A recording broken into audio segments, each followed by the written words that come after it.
अस्सलाम वालेकुम रहमतुल्लाहि व बरकातुहू। हम कर रहे हैं उर्दू जमात। हम नेशनल बुक फाउंडेशन की जो नई किताब है उसकी नज़म नंबर 1 की तशरीह, शेर नंबर 5 और 6 की तशरीह हम करेंगे। आपको हमारी वीडियोस कैसी लगती है, चैनल जरूर सब्सक्राइब करें, वीडियोस को लाइक और शेयर कीजिएगा। शेर नंबर 5 है, गर्ज मैं क्या कहूँ तुझसे कि वो सहरा नशीं क्या थे, जहाँ गिरो जहाँ दारो जहाँ बानो जहाँ आरा। मुश्किल अल्फाज के मायने सहरा नशीन, सहरा के रहने वाले, जहांदार बादशाह या हुक्मरान, जहाँ आरा दुनिया को खूबसूरत बनाने वाले, जहाँ गीत दुनिया को फतह करने वाला या वाले, जहाँ बान दुनिया को बनाने वाले। तशरीह की तरफ चलते हैं।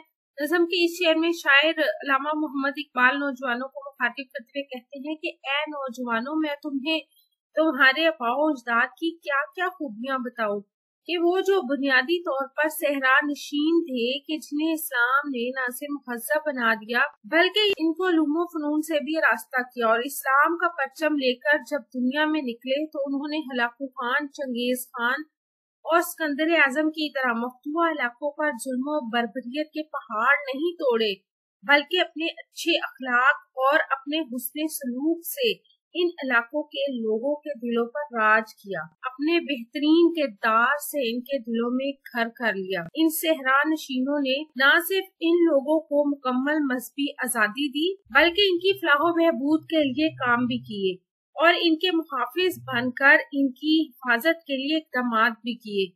उन्होंने आधी दुनिया पर अपनी फतह और नुसरत के झंडे गाड़े। अपने इल्म फनून की बदौलत नई नई इजादात से दुनिया को रोशनास करवाया और दुनिया को तरक्की की नई बुलंदियों तक ले गए। शेर नंबर 6 है, अगर चाहूं तो नक्शा खींच कर अल्फाज में रख दूं, मगर तेरे तखय्युल से फजू तर है वो नजारा।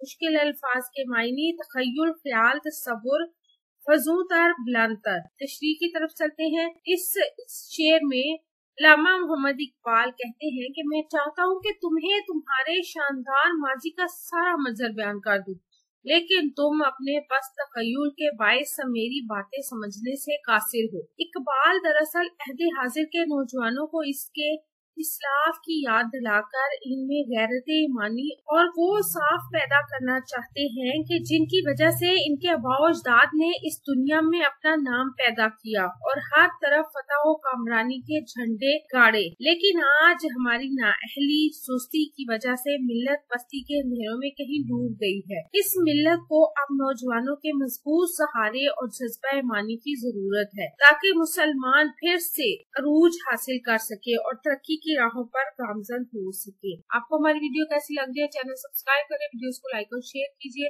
और अपना और अपने प्यारों पर रखें ढेर सारा ख्याल। अल्लाह हाफिज।